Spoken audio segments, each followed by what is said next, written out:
Shalom semuanya, shalom jemaat Rimpert, apa kabar? Semoga semua baik-baik saja. Udah lama ya gak ketemu. Saya juga mau menyapa saudara-saudara yang nonton streaming dari London, dari Surabaya, Jakarta, dan Pasar, di mana saudara-saudara pun berada. Kita akan memulai ibadah hari ini. Kita akan memperingati hari Jumat Agung, di mana Tuhan disalibkan.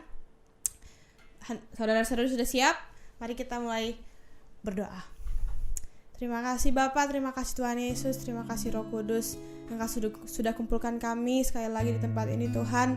Kami percaya Tuhan Yesus, walaupun kami jauh, walaupun kami online Tuhan, kami percaya saat kami menyembah Engkau dengan satu hati, kami percaya Roh-Mu yang hadir di tempat ini Tuhan.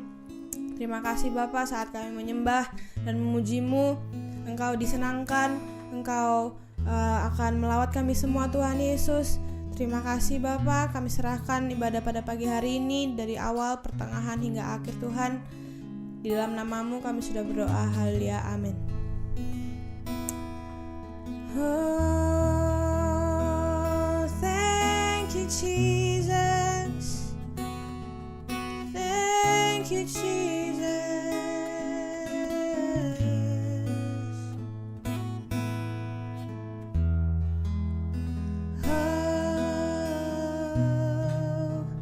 Thank you for the cross, Lord.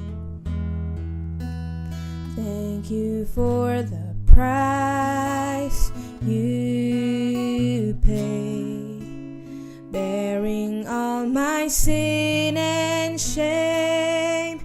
In love you came and gave amazing grace. Thank you for this love, Lord. Thank you for the nail-pierced hands. Wash me in your cleansing flow. Now all I know, your forgiveness and embrace. Worthy is the Lamb seated on the throne. Crown you now with many crowns. You reign victorious.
Jesus, for your nail-pierced hands.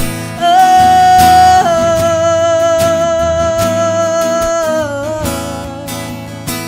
hallelujah, hallelujah.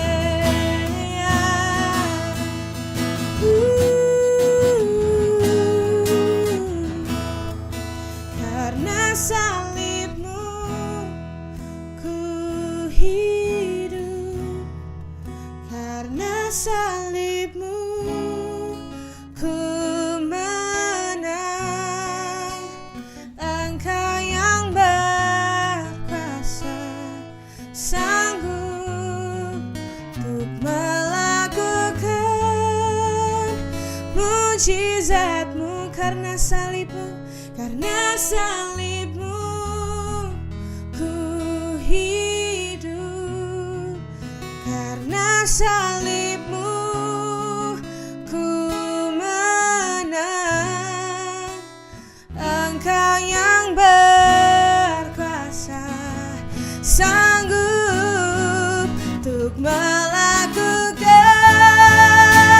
mujizatmu. Karena salibmu ku hidup, karena salibmu ku menang. Engkau yang berkuasa, sanggup untuk melakukan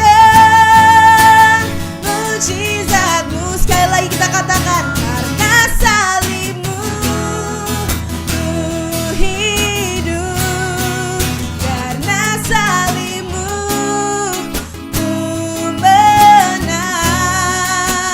Engkau yang berkuasa, sanggup untuk melakukan mujizatmu. Engkau yang berkuasa, sanggup. Engkau yang berkuasa, sanggup. Engkau yang berkuasa, sanggup untuk melakukan mujizatmu di hidupku. Oh, hanya Engkau yang sanggup Bapa memulihkan segalanya. Yeah. Hanya Engkau, hanya Engkau, hanya Engkau yang sanggup. Oh, terima kasih Bapa, terima kasih Bapa untuk pulihkan segalanya. Oh, thank you Jesus.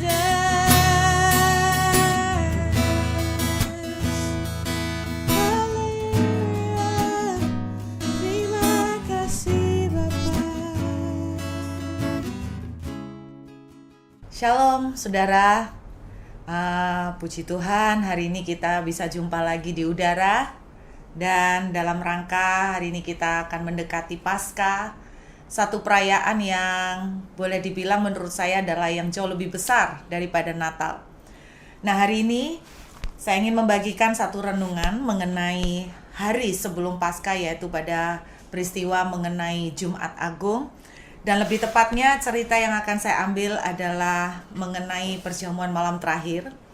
Saya akan membacakan buat saudara yaitu dalam Injil Markus pasal yang ke-14 ayat yang ke-26. Sesudah mereka menyanyikan nyanyian pujian, pergilah mereka ke Bukit Zaitun. Mereka di sini adalah Tuhan Yesus dengan muridnya. Saudara, ada satu penelitian, satu pembelajaran yang saya lakukan beberapa hari ini mengenai tradisi perayaan Paskah di kalangan orang Yahudi. Kenapa saya ingin bagikan ini? Karena ternyata ini sangat erat kaitannya dengan apa yang saya ingin sampaikan pada saudara hari ini. Begini ceritanya saudara, kalau perjamuan Paskah orang Yahudi, mereka itu punya satu liturgi. Nah, liturginya itu adalah mereka akan memulai dari beberapa bagian, yaitu dari 4 bagian. Ada 4 stage atau 4 level untuk perayaan Paskah Yahudi, liturginya. Bagian yang pertama, mereka menyebutnya dengan pembukaan. Itu mereka akan melakukan yang namanya mereka mempersiapkan piala. Piala ini yaitu alat minum. Piala yang pertama yang mereka sebut dengan piala kidus. Nah, ketika piala yang pertama ini diberkati oleh imam, lalu disertai dengan doa-doa dan pujian. Atas apa? Mereka mengucap syukur atas anggur, mereka mengucap syukur atas hari-hari tersebut. Lalu setelah memulai ritual atau liturgi dengan piala dan pemberkatan oleh imam, maka imam kemudian akan membasuh tangan, lalu mencelupkan sedikit sayuran pada sop asin, mengucapkan doa pujian mengenai itu, lalu makan dan memberikan pada semuanya. Jadi pada semua yang hadir pada perayaan Paskah itu. Setelah itu, maka liturgi selanjutnya mereka akan mulai masuk pada menu makanan utama. Dan menu makanan utama mereka adalah domba Paskah, roti yang tidak beragi, dan sayur pahit. Kenapa sayur pahit? Di sini bagian ini mereka akan mengingat kembali masa-masa ketika mereka hidup di padang gurun. Dan kemudian ini merupakan bagian yang pertama, bagian pembukaan. Nah, lalu setelah bagian yang pertama, di bagian kedua dari liturgi perjamuan Paskah mereka adalah yang disebut dengan ibadat sabda. Nah, pada bagian yang kedua ini mereka akan menyiapkan piala yang kedua yang disebut sebagai piala Haggadah. Nah, di situ kalau ada di antara keluarga itu anak yang paling bungsu, maka anak paling bungsu itu akan bertanya, "Mengapa malam ini berbeda dengan malam-malam yang lain?" Lalu kepala keluarga atau imam akan memberikan penjelasan tentang makna Paskah yang diambil dari Ulangan pasal yang ke-26 ayat 5 sampai dengan 11. Setelah itu mereka akan melanjutkan dengan nyanyian Halel yang pertama, yaitu yang diambil dari puji-pujian di Mazmur 113 sampai Mazmur 114. Setelah itu, imam akan mendoakan doa berkat dan meminum piala yang kedua. Setelah itu mereka melanjutkan kembali dalam bagian yang ketiga, yang disebut sebagai perjamuan makan. Nah, di bagian yang ketiga ini, imam mengambil roti yang merupakan roti yang bundar, yang besar, dan gepeng. Kalau dipikir-pikir ya saudara, rupanya liturgi perjamuan Paskahnya orang Yahudi ini cukup banyak acara makan ya. Jadi mereka bolak-balik makan. Nah, kemudian di bagian yang ketiga ini, imam mengambil roti. Jadi makannya makan roti itu, lalu mengucap doa syukur, lalu semua peserta harus menjawab amin, seperti itu. Kemudian imam memecah-mecahkan roti, memberikan kepada semuanya, semua peserta, tapi imam yang lebih dahulu untuk makan. Setelah itu mereka masuk ke acara makan yang merupakan acara bebas. Jadi di acara bebas ini mereka dalam keluarga itu bisa bercanda, bercengkrama, bisa ngobrol apa saja. Lalu setelah itu imam mengambil piala yang ketiga, lalu menaikkan doa syukur yang cukup panjang. Dan doa syukur ini disebut sebagai Birkat Hamazon. Nah, setelah piala yang ketiga didoakan berkat, semua peserta lalu menjawab amin. Kemudian isi dari piala ketiga ini dibagikan kepada semua orang yang ikut perjamuan kudus itu. Lalu masuklah kepada bagian yang keempat, yang merupakan bagian penutup. Nah, di bagian penutup ini ada piala keempat yang dipersiapkan.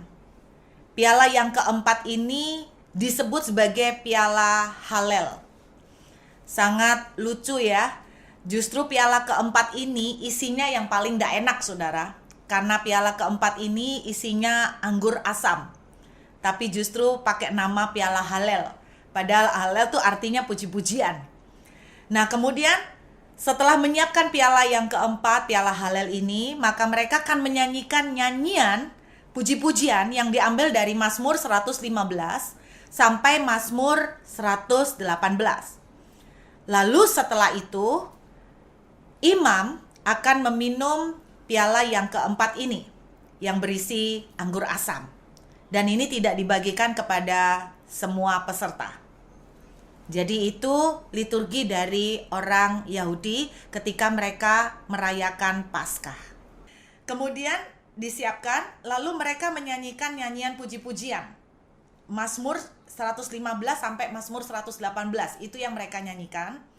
Baru kemudian imam akan meminum piala keempat bersama dengan semuanya peserta, dibagikan piala yang keempat. Nah, saudara, waktu Yesus melakukan perjamuan malam terakhir, di ayat 26 yang tadi kita baca, sesudah mereka menyanyikan nyanyian pujian, ini yang dinyanyikan adalah nyanyian pujian Halel yang dari Mazmur 115 sampai 118 tadi. Jadi dari bagian keempat. Jadi mereka menyanyikan puji-pujian dari Mazmur 115 sampai 118. Nah, ada yang menarik di sini, dituliskan begini: sesudah mereka menyanyikan nyanyian pujian, pergilah mereka ke Bukit Zaitun. Jadi seakan-akan ritual ini terhenti di nyanyian pujian, tidak sampai pada acara minum piala yang keempat.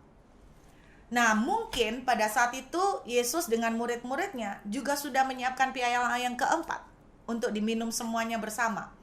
Tapi Yesus menghentikan perjamuan sampai di nyanyi-nyanyian, lalu kemudian Yesus menyingkir dan dia ke Bukit Zaitun.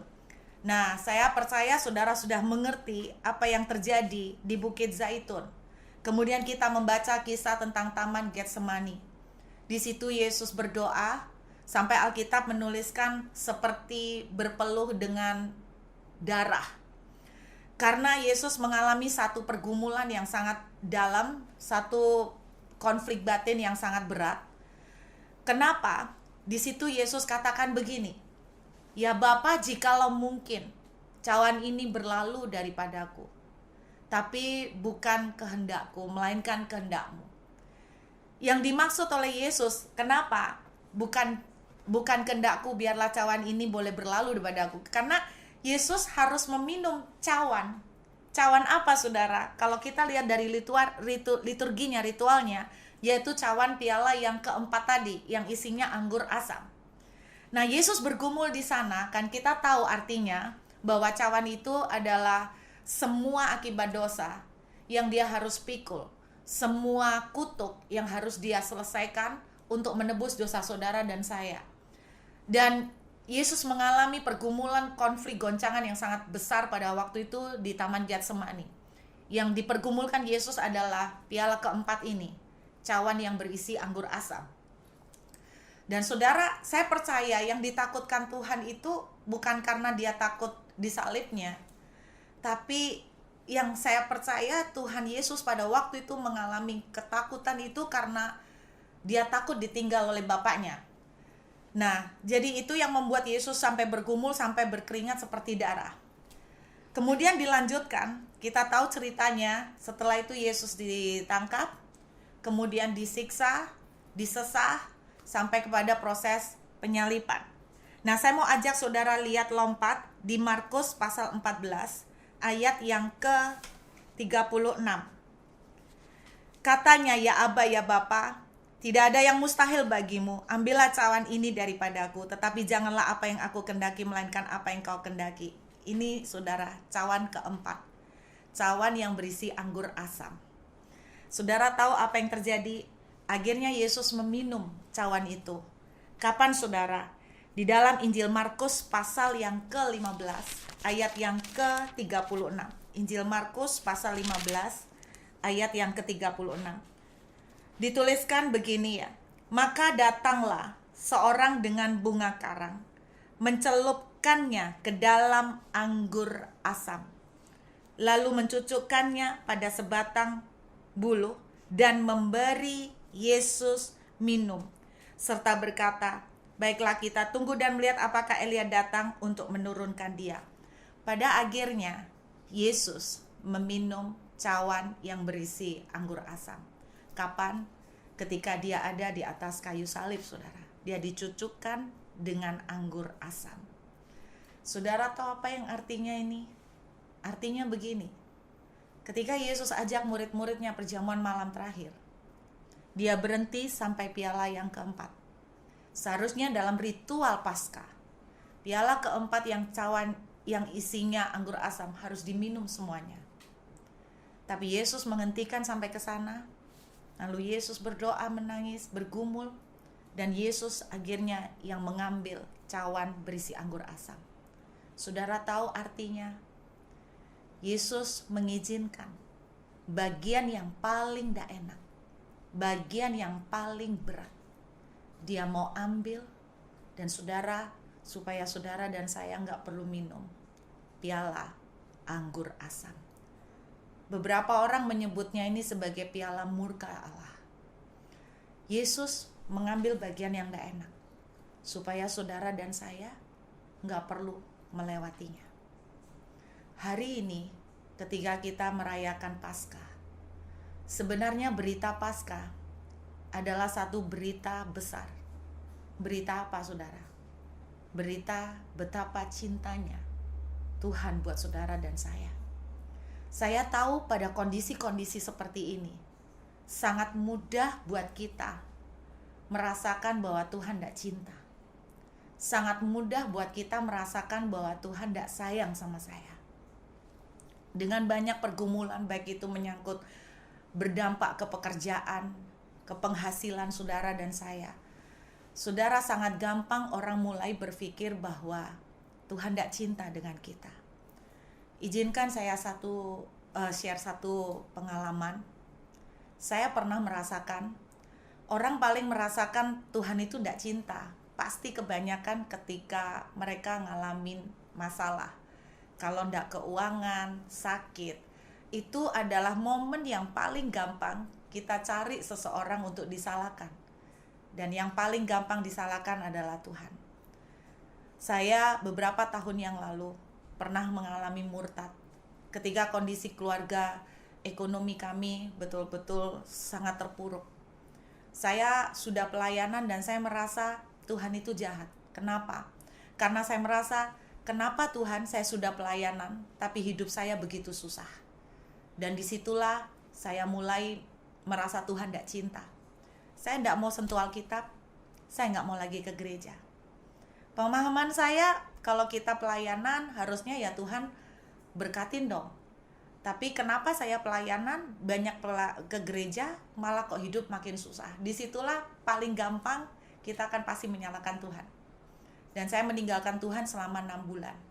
Saya bersyukur Tuhan selalu punya cara untuk menarik kembali anaknya. Satu kali suami saya bohongin saya. Dia bilang ada tawaran kerjaan. Jadi dia ajak saya untuk datang, nemenin dia. Kami naik sepeda motor, ternyata kami menuju ke satu tempat seperti perkantoran. Saya tidak pernah menyangka bahwa itu adalah sebuah gereja. Dan ketika saya masuk, saya ngamuk-ngamuk. Dan suami saya bilang, ya aku mau kita ke gereja. Terus saya ngomong, saya kan sudah bilang saya tidak mau ke gereja. Ayo kita pulang. Suami saya bilang, ya pulang kau sendiri. Akhirnya terpaksa saudara, saya masuk ke dalam ruangan gereja. Saya memilih duduk yang paling belakang, paling pojok lagi. Saudara, semua khotbah dari pendeta yang waktu itu khotbah, saya remehkan. Saya bilang begini, saya sudah ngerti semua. Saya sudah tahu. Saya sekolah Alkitab, saya sudah ngerti dia ngomong apa. Saya benar-benar memandang negatif kepada apa saja yang dikhotbahkan. Sampai akhirnya, kemudian pendeta itu selesai khotbah, dia turun dari mimbar. Anehnya, dia sambil membawa mic, dia turun, dia jalan ke jemaat. Dan seseorang mengikuti dia dengan membawa sebuah alat rekaman. Saya tahu betul gelagat seperti ini, berarti pendeta ini mau mendoakan seseorang. Karena saya juga beberapa kali juga bisa praktek seperti itu, saudara, habis khotbah doain orang. Jadi saya yakin pendeta ini mau turun, mau doain seseorang. Lalu dia jalan terus ke arah belakang. Saya mulai ngerasa nggak enak. Saya mulai merasa takut gini. Saya bilang begini, mudah-mudahan bukan saya, mudah-mudahan bukan saya. Karena saya dalam kondisi murtad, saudara. Bayangkan kalau tiba-tiba dia bernubuat, dia membongkar aib saya, bisa malu di depan jemaat yang lain. Ternyata apa yang saya takutkan malah terjadi. Dia akhirnya berhenti persis di barisan saya duduk. Tapi saya tuh di pojok loh, saudara. Saya bilang, oh mungkin dia mau doain taci yang sana, mau doain taci yang di depan, yang di bagian awal barisan. Dia nggak mungkin belani masuk di antara beberapa orang. Ternyata dia belain masuk, saudara, di tengah beberapa orang itu. Ke saya, langsung tangannya tuh ditumpangkan di kepala saya. Saya sampai seperti membeku, nggak bisa melawan. Lah gimana, saudara? Saya masa mau lari, saya masa mau berontak. Akhirnya saya pasrah. Saya dalam hati bilang begini, ya sudahlah, dipermalukan. Toh ya ini sekali, dan untuk nggak mungkin saya balik lagi. Ternyata dia nyampaikan, dia doa, dia tumpang tangan, dia bilang begini, aku tahu kamu tuh lagi susah. Dalam hati, saudara, jangan dipikir bahwa saya berkata begini, oh pendeta ini kok tahu ya saya punya masalah. Saya dalam hati jawab gini, ya jelas lah lu tahu gue susah, muka gue aja udah kelihatan susah kok. Nah kalau itu sih gak perlu nabi untuk mengetahuinya. Muka saya dari dulu sudah kelihatan mukanya orang susah, saudara. Terus kemudian dia ngomong begini, aku tahu kamu tuh kecewa sama Tuhan. Dalam hati, ya iyalah, kalau orang susah pasti kebanyakan kecewa lah sama Tuhan. Lalu kemudian dia bilang, aku juga tahu kamu kecewa sama orang tuamu. Terus dia mulai membongkar masalah saya sangat detail. Saya sampai kaget, saudara. Dan yang paling membuat saya terpukul, dia bilang begini, Tuhan itu ngomong, aku tahu kamu marah dengan aku karena kamu merasa bahwa aku tidak mencintai kamu. Kamu merasa kenapa semua masalah ini terjadi dan kamu merasa kamu tidak dicintai oleh aku. Tapi dengarkan anakku, aku itu mencintai kamu sampai nyawaku pun aku rela untuk berikan. Kalau semua masalah yang terjadi itu bukan karena aku yang memberi masalah kepadamu. Iblis telah dibuang ke bumi dan dia akan lakukan apapun untuk menyusahkan, untuk membunuh, untuk membuat anak-anakku menderita. Aku tidak pernah memberikan penderitaan kepada kamu. Kembalilah nak, aku akan memulihkan kamu. Aku loh seorang papa. Itu kata-kata yang membuat saya terbuka untuk pertama kali. Dan hamba Tuhan ini tiba-tiba bisa membongkar seperti ini. Kamu pernah berbicara mengenai anakmu, bahwa kalau sampai kamu tidak bisa kasih anakmu makan, kamu rela untuk memberikan dagingmu dan darahmu buat memberi anakmu makan asal anakmu hidup. Dan kamu tidak apa-apa, tetap kamu yang mati, anakmu tetap makan dan tetap hidup. Kamu pernah ngomong seperti itu. Tidakkah kamu pernah berpikir bahwa aku ini papamu? Aku ini seorang ayah. Kalau anaknya menangis meminta roti, aku tidak akan memberikan batu. Dan ketika hari ini aku tahu kamu menangis dan hancur, tidakkah kamu berpikir bahwa kalau kamu aja mama bisa mikir seperti itu untuk anakmu, apalagi aku papa juga mikir seperti itu untuk kamu nak. Kembalilah nak, aku akan pulihkan kamu, kembalilah. Saya nangis, saudara, saya sudah tidak ingat di depan ratusan orang. Saya sudah malu-maluin kayak apa, saya sudah tidak ingat semua. Saya nangis kayak anak kecil. Untuk pertama kali saya pulang, saya berdoa dengan cara yang berbeda. Saya tersungkur di kamar, saya sujud, saya bilang, untuk pertama kali saya baru ngerti hati seorang papa itu kayak apa. Saya nangis dan saya bilang begini, papa. Itu pertama kali saya panggil dia papa dan bukan lagi Tuhan.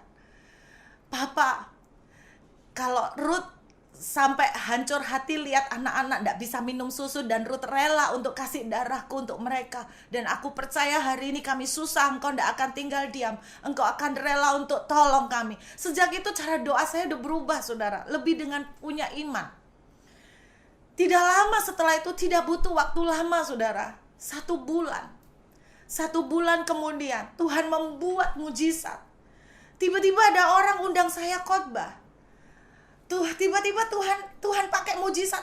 Dan dalam waktu 1 minggu saya tiba-tiba entah bagaimana orang bisa puluhan persekutuan doa bisa mengundang saya. Dan banyak orang-orang yang dikirim mereka, tiba-tiba Tuhan kirim untuk kasih saya makan, kasih kami berkat. Saudara, saya sampai amazing melihat itu. Dan kalau ditanya orang, Burut bagaimana sih cara Burut kok bisa jadi hamba Tuhan? Saya tidak tahu saudara, karena jujur saya justru jadi hamba Tuhan dipanggil untuk khotbah ketika tidak ada orang yang tahu. Dan saya tidak tahu bagaimana mereka bisa tiba-tiba ngomong, boleh enggak kamu bagi firman? Karena kita kehabisan stok pembicara, kita enggak tahu siapa lagi yang mau diundang. Boleh dong bagi sebentar aja. Cuman sesimpel itu saudara. Tuhan memulihkan keadaan kami dalam waktu 1 bulan kemudian. Tuhan pulihkan, bertubi-tubi Tuhan pulihkan keadaan kami dengan luar biasa. Tapi ada satu lagu saudara yang betul-betul membuat saya bertobat waktu itu.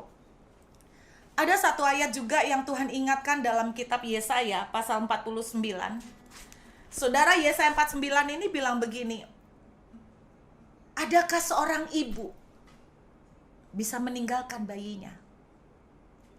Saya mau jawab buat saudara, ada. Dan mungkin saudara juga bisa jawab, ada tuh. Tapi Tuhan juga jawab gini, sekalipun ada, aku sekali-kali tidak akan meninggalkan kamu, dan sekali-kali tidak akan membiarkan kamu. Dia seorang papa saudara. Bahkan Tuhan bilang kalau papa mama kita tinggalin kita, Dia tidak akan pernah buang kita. Saya bersyukur Tuhan tidak pernah menyerah untuk saya yang bandel. Saya 6 bulan tinggalkan firman. Saya 6 bulan bahkan sempat, saudara, saya sempat ngomong yang menghujat, saya tidak tahu apa, memaki Tuhan Yesus. Saya sampai ngomong sama suami saya, enggak Tuhan-Tuhanan. Saya bersyukur Tuhan tidak pernah berhenti. Tuhan tidak pernah menyerah untuk saya. Dan hari ini, di masa-masa seperti ini, saya ingin ingatkan saudara, hari ini Jumat Agung adalah hari di mana Dia tinggalkan murid-muridnya. Dia tinggalkan perjamuan kudus. Dia tinggalkan perjamuan malam terakhir untuk minum cawan berisi anggur asam. Karena Dia memutuskan, biar aku yang menderita, supaya kamu tidak perlu menderita. Ada satu lagu yang waktu itu membuat saya hancur. Saya tersungkur di kaki Tuhan ketika secara tidak sengaja, kebetulan mama mertua saya suka sekali mendengarkan radio waktu itu. Dan waktu dia menyalakan radio, saya nggak mau dengerin. Dia suka sekali dengerin radio dari radio-radio rohani. Dan saya setiap kali dia nyetel, saya tutup telinga saudara, karena saya tidak suka. Kemudian tiba-tiba ada satu lagu yang terputar di radio. Dan lagu ini diambil dari Yeremia pasal yang ke-31. Pada waktu itu demikianlah firman Tuhan, aku akan menjadi Allah segala kaum keluarga Israel, dan mereka akan menjadi umatku. Saudara, hari ini ketika kita merayakan Jumat Agung, Tuhan berkata begini, aku adalah kepala keluarga bagimu, engkau adalah anak-anakku, umatku. Beginilah firman Tuhan, ia mendapat kasih karunia di padang gurun. Siapa? Anak-anaknya, yaitu bangsa yang terluput dari pedang itu. Israel berjalan mencari istirahat bagi dirinya. Mungkin hari ini saudara dan saya lelah. Kita mencari istirahat bagi diri kita sendiri. Mungkin kita bingung dan kita takut bagaimana dengan ke depan. Saya mendengar berita ada negara yang sudah melakukan lockdown 18 bulan. Saya tidak tahu bagaimana dengan nasib orang-orang yang kehilangan pekerjaan karena semua lockdown ini. Kalau saudara bertanya apakah saya tidak takut, saya takut juga. Tuhan bilang begini, Israel berjalan mencari istirahat bagi dirinya. Mungkin hari ini we are tired. Mungkin saudara, ada di antara saudara yang hari ini sedang mendengarkan siaran ini, saudara takut. Dan saudara lelah. Saudara tidak tahu bagaimana ke depan. Karena ketakutan itu menguras energi saudara.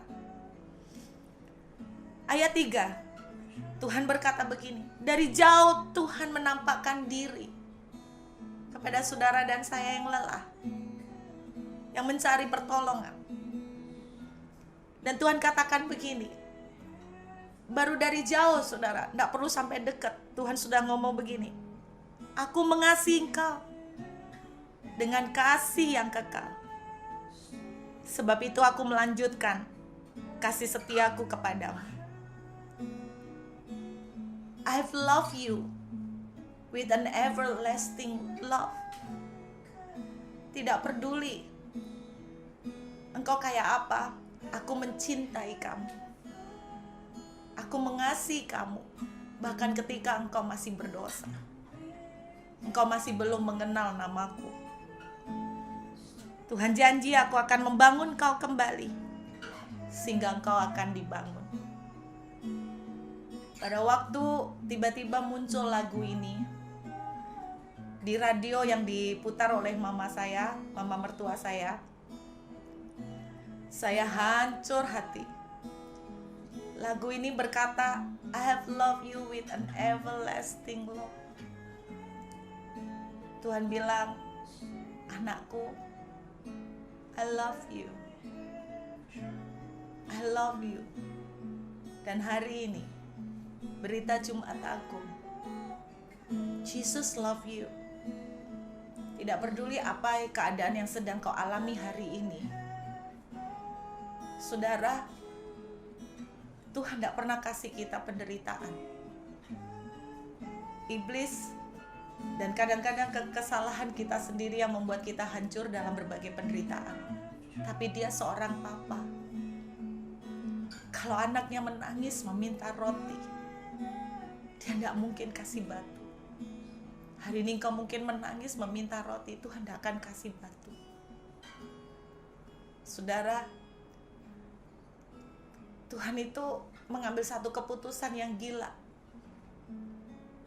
Saudara tahu kenapa Dia tinggalkan surga yang penuh dengan kemuliaan?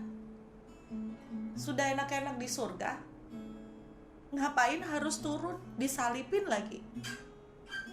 Saudara tahu, kalau orang, kita kan memilih meninggalkan sebuah tempat karena ada tempat lain yang lebih baik.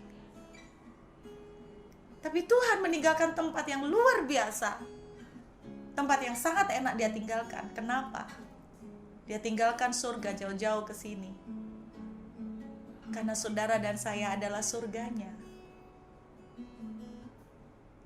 You are His heaven. Engkau adalah surganya. Jadi hari ini, ketika masa-masa ketika saudara mulai lelah, di hari Jumat Agung ini saya ingin mengingatkan. Saya tahu, karena saya pernah ada di posisi itu. Ketika keadaan sedang gak baik, kita akan mulai merasa Tuhan gak sayang. Saudara, saya pengen hari ini kuatkan hati saudara. Ingat, kalau kita aja yang penuh kelemahan rela kok gak makan asal anak-anak kita makan, apalagi Tuhan. Jadi kuatkan hati saudara. Saya tetap percaya, pasti ada cara Tuhan untuk tolong saudara dan saya. Pasti kita akan keluar dan melihat kemenangan. Dan di masa-masa ini saya sangat yakin, I will never leave you, kata Tuhan. Sekali-kali aku tidak akan meninggalkan kau dan tidak akan membiarkan kau. Kuatkan hatimu. I have loved you with an everlasting love. Sampai selama-lamanya. Kalau Dia mengasihi kita, Dia pasti akan menolong dan menyertai kita. Yuk kita menghampiri Tuhan. Biar hari ini Tuhan